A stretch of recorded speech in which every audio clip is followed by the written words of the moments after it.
Let's talk about big tech and the Tower of Babel.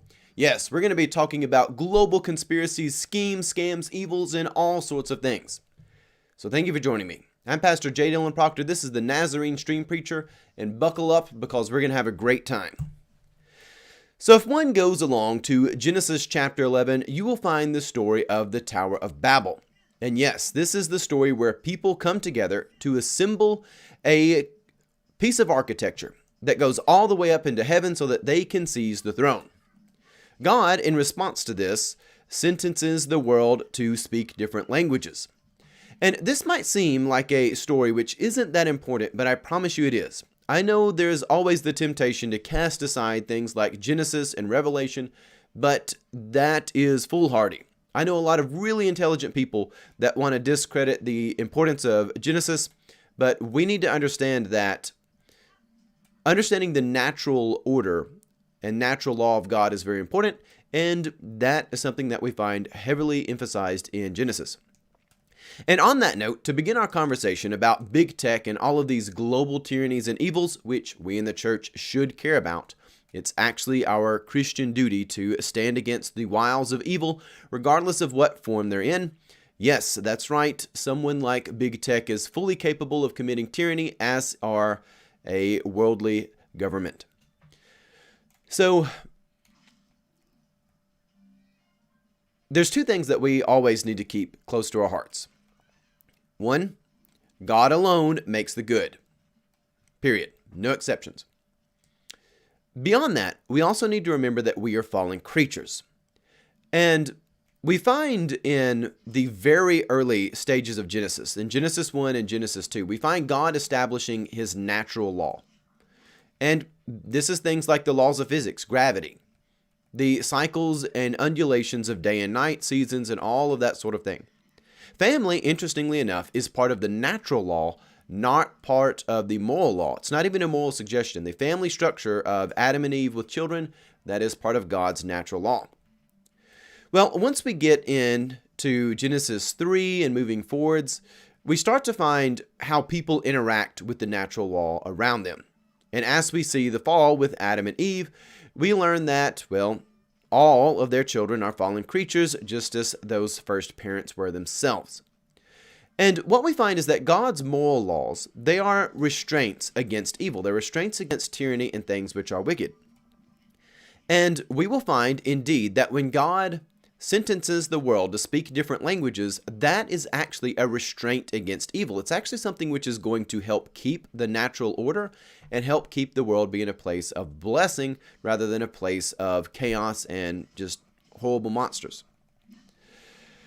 And I say that because we're over here with some horrible moblin monsters in The Legend of Zelda: Breath of the Wild.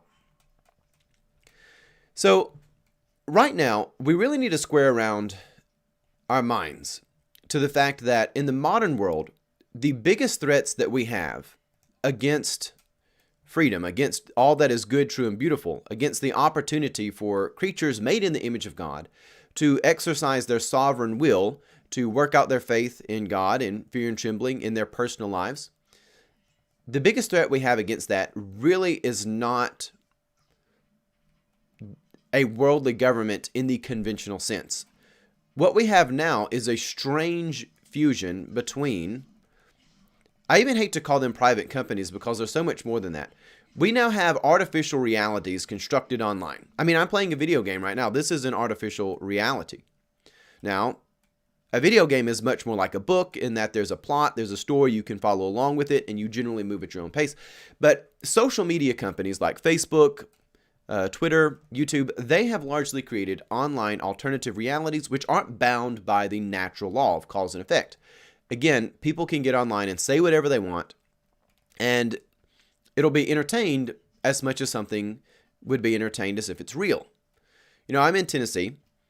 Right now, we're in the middle of the Colonial Pipeline has been hacked, and I'm open to all suggestions about that and its origins. You know, we are fallen creatures, evil schemes and conspires.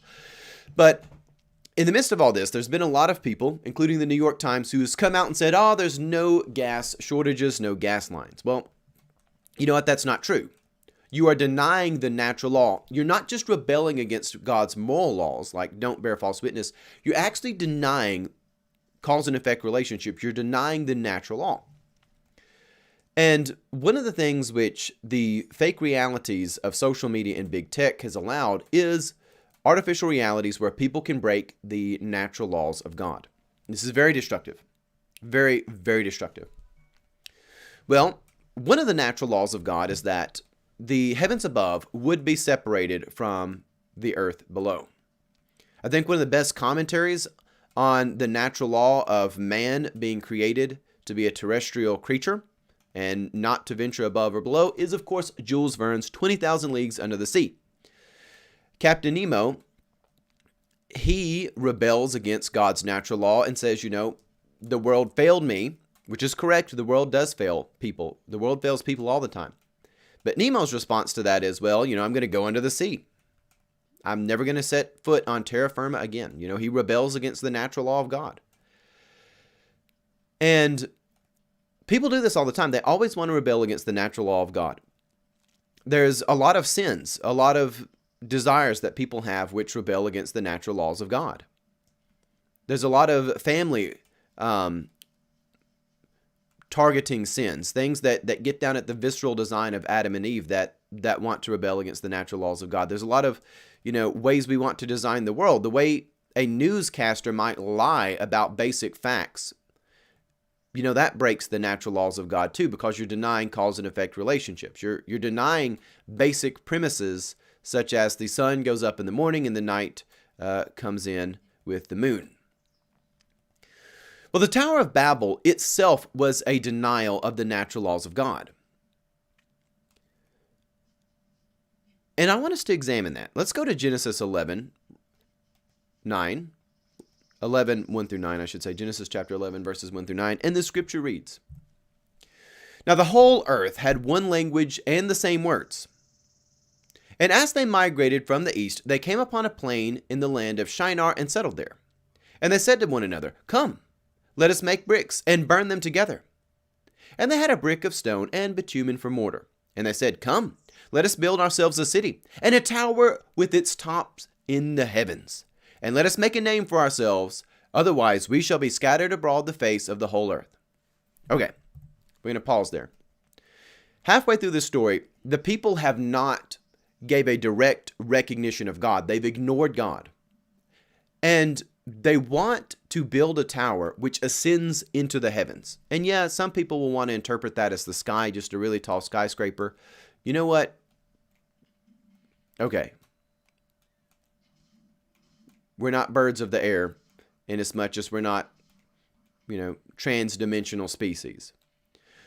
What we find here is the people, and I actually think this is a bit more literal than just building into the sky. If we actually understand how idolatry works, these people, they're wanting to elevate themselves to the point of God. That's really what's happening here. Morally, that's what's happening, and actually, literally, that's what's happening too. They're trying to elevate themselves to the position of heaven. But they don't recognize God. From that, that's what's really interesting about this. They want to be sitting in the top of heaven, where they can see out over the whole earth. They want to be the one on the throne with the whole earth as their purview, but they do not recognize God. And this is one of the interesting things about evil. Wholehearted evil does not confront God head on, but they ignore God. They ignore God. It's not actually atheism, though. It's just idolatry. But real evil tries to ignore God. It ignores truth to the point of annihilation. I love in C.S. Lewis's book, The Paralandra, how he describes the smile of Satan in the face of the devil. It ignores truth to the point of annihilation. And we're in the day and age of that right now. We are in a culture that ignores truth to the point of destruction. There's no repair. The other day, someone called me and told me that a man they encountered said the reason why electrical wire is so expensive right now is because of all these electric cars we're building. Construction equipment, construction resources and material is way up right now. And if you honestly believe and entertain the idea that it's because electric cars are being built. I'm sorry to say, and I say this with pastoral love because this breaks my heart, but your society is dead and there's no repair aside from total revival.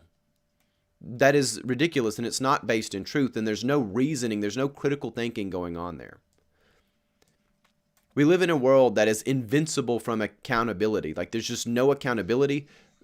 Again, the amount of lying that goes on in mainstream news is just absolutely insane, and it is the Tower of Babel trying to break the natural laws. Cause and effect relationships don't matter. We said it's not a crisis, therefore it's not a problem. It is not a problem because it can't be, because the magic narrative said it's not. And this isn't just, what's so sad is we as creatures, God created us in his image, and we tend to mimic our idols. We tend to mimic the things we give attention to. And when people are mimicking newscasters, we're mimicking stories, we're mimicking things we see on the television. And of course, God didn't make us to sit around and watch the television. We do need escape, so if we do that from time to time, within reason, that's all right. But we're not made to form our lives around that. But yet, when we watch people break the natural laws of God, we start to do that in our own thinking. And that's where we're at as a society. You get to a point where somebody believes ridiculous things because they're mimicking it. We're fallen creatures. God alone makes the good. Our own wisdom doesn't make us good. Our credentials, our experiences don't make us good.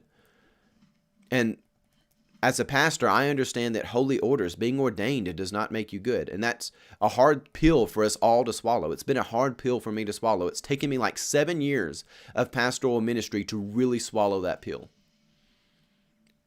So I'm not just saying this because I want to beat up on other institutions of the world. I'm saying this because it's a pill I've had to swallow. I come from this calamity. I understand it. God alone makes the good. Big tech right now wants to be the governing body that dictates what is good and evil.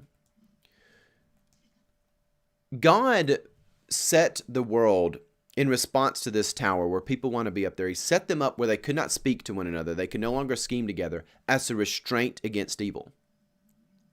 Because rest assured, the idea that big tech wants to censor speech, that is going to make your life more miserable. I don't care where you're at on the political spectrum, on the ideological spectrum. It's going to make your life more miserable. It's going to.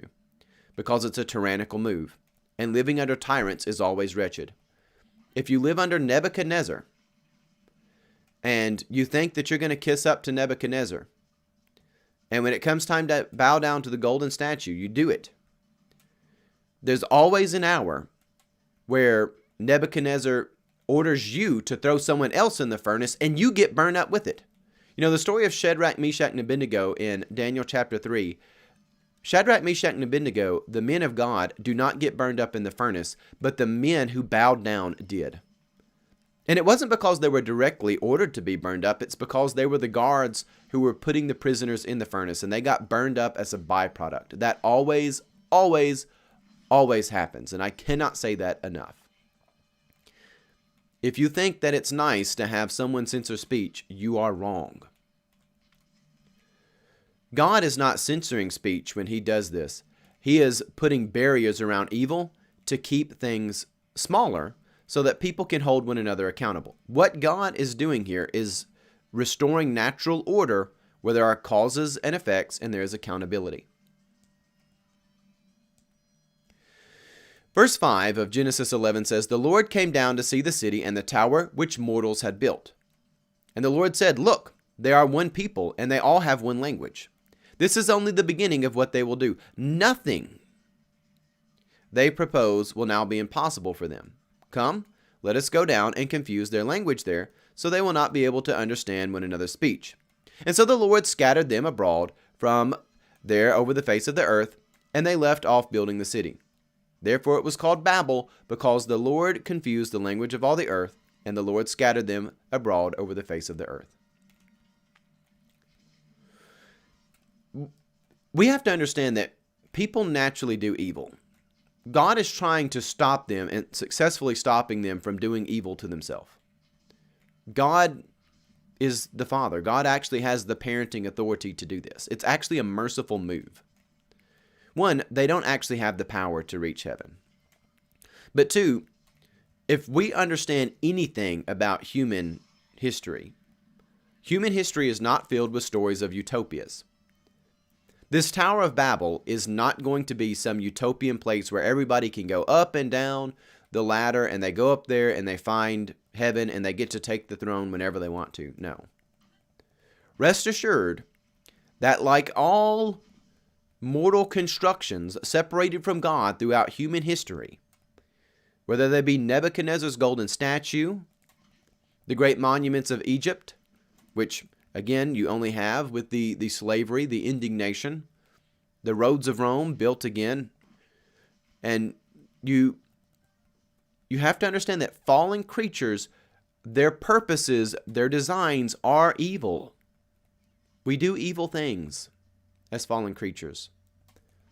We don't have to because God made us in His image and we can do good, but we can only do good when we are in a proper relationship to God. Big tech is not sanctified by the crew of people who want to censor hate speech. They're not. They're monsters, like all fallen creatures are monsters. And someone messaged me about this, and they said, are we getting closer to having the Tower of Babel being reinstated? Because really, language barriers are not a problem anymore. And that's true. With modern technology, and this is where you get beyond just the social media sites, but say Google's ability to translate stuff, people can conspire on a global level now. Leaders can conspire. You can have translators. You can conspire on a global level, and actually, that is a huge problem. This is probably going to sound really cruel, what I'm about to say now, so if anyone has maintained, this conversation with me, I appreciate that, but unity for unity's sake is not good. People are not made good by joining together. God alone makes the good. The fact that people are sinners, they usually conspire really wicked schemes when they join together. Why people unite matters. We have a lot of slogans in our modern world, including in the church, that are around some notion of togetherness. We're great when we're together. No. No, you're not. You might be so extraordinarily heinous that you murder masses of people and you don't care. You might be so extraordinarily belligerent that you can't even be bothered to see the problems around you. You might be so passive in mass that you all sit idle and let your children be hauled off into slavery.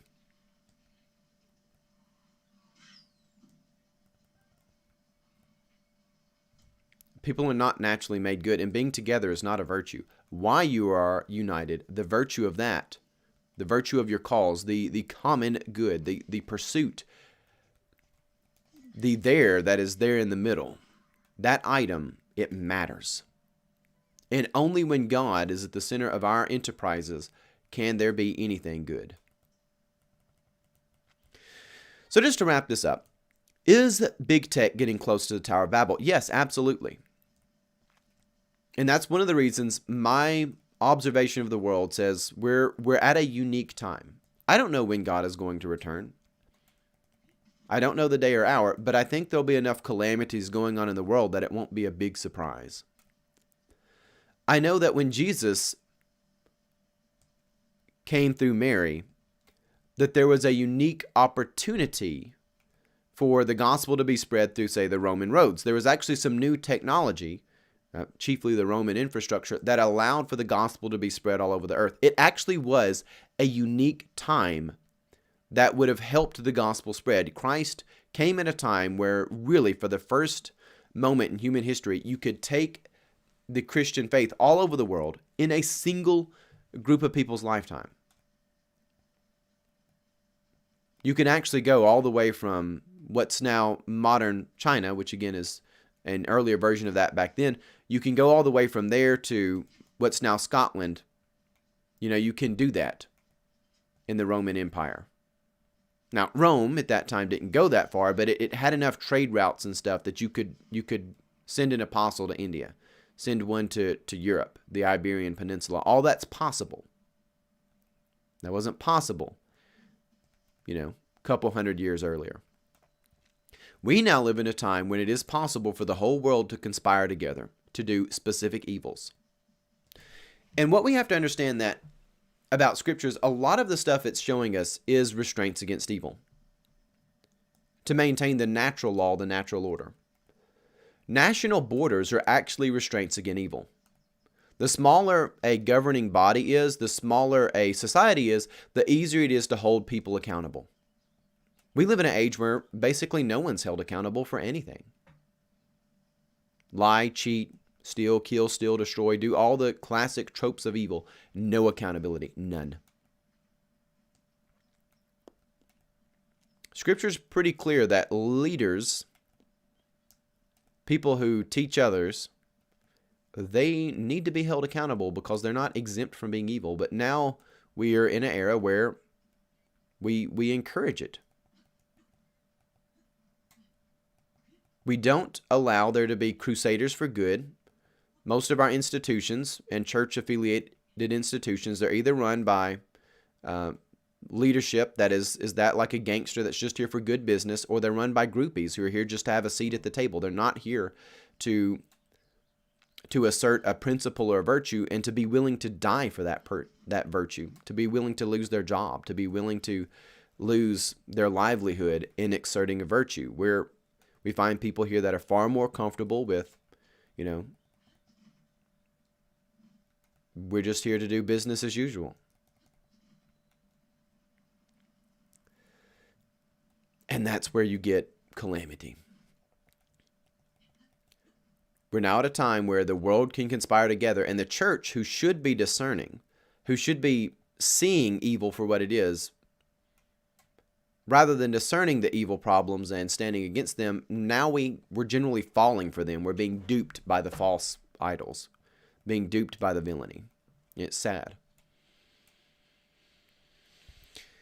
Well, in conclusion of this, be wary of the fact that we're now in an era, just like Jesus came in a time where the gospel could spread, we're now in an era where things like the beast, things of Revelation, they actually can occur. Having all the rulers of the earth come together and conspire with the whore of Babylon, it's possible now.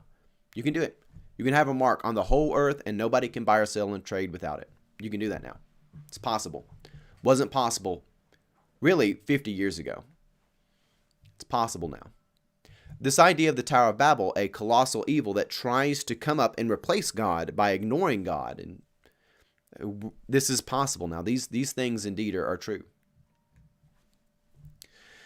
So all just a bunch of interesting pieces of food for thought, and I do hope you find hope in all of this. This is not meant to be a message that is just negative or anything like that, but it's just meant to be the pastoral care that says, let's be honest about the world, let's be honest about the state of evil, and let's build one another up around the blood of Christ and the covenant with Christ, and let's contend for the faith. Roll out Jude, the letter of Jude. It's beautiful. Contend, stand for the gospel. There are certain intruders who have stolen in among us in every aspect of society. We need to declare all that is good, true, and beautiful, and stand against them wicked scheming. All right. With that, thank you for joining me. I'm Pastor J. Dylan Proctor.